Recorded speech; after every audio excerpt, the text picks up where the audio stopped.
President Donald Trump led a birther movement that falsely claimed he was born in Kenya. Because to them, falsely labeling the first and only president of the United States of America a Muslim and African immigrant somehow made him less American. Well, I am Muslim. I am an immigrant, and interestingly, from Africa. Is anyone surprised that I am being targeted? Is anyone surprised that I am somehow deemed unworthy to speak about American foreign policy? Or that they see me as a powerful voice that needs to be silenced? Frankly, it is expected, because when you push power, power pushes back. Representation matters. Continuing to expand our ideas of who is American and who can partake in the American experiment is a good thing. I am an American who was sent here,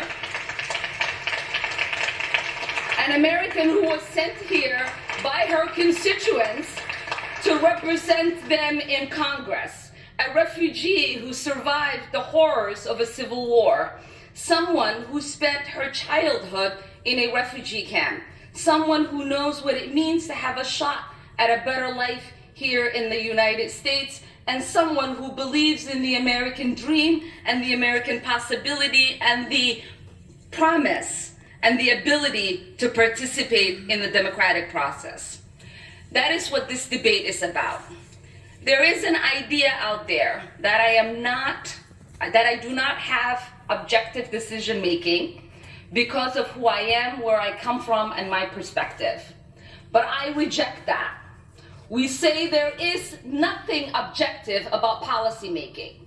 We all inject our perspective, our point of views, our lived experiences, and the voices of our constituents. That's what democracy is about. So what is the work of the Foreign Affairs Committee? It is not to co-sign the stated foreign policy of whatever administration is in power. It's about oversight. It's to critique and to advocate for a better path forward. But most importantly, it is to make the myth that American foreign policy is intrinsically moral a reality. So I will continue to speak up because representation matters. I will continue to speak up for little kids who wonder who's speaking up for them. I will continue to speak up for families around the world who are seeking justice. Whether they are displaced in refugee camps or they are hiding under their beds somewhere like I was, waiting for the bullets to stop.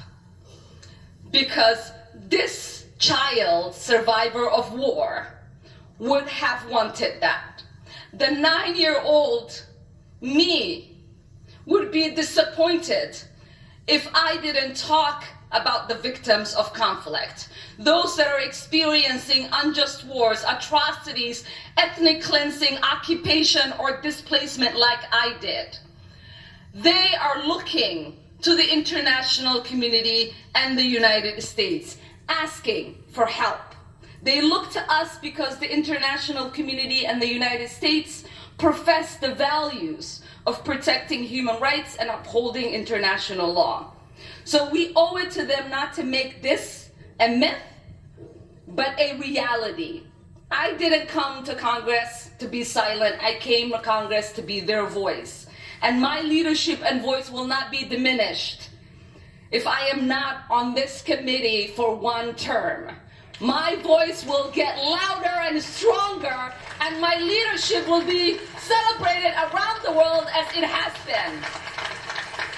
So take your vote or not. I am here to stay, and I am here to be a voice against harms around the world and advocate for a better world. I yield back. Okay, the gentleman.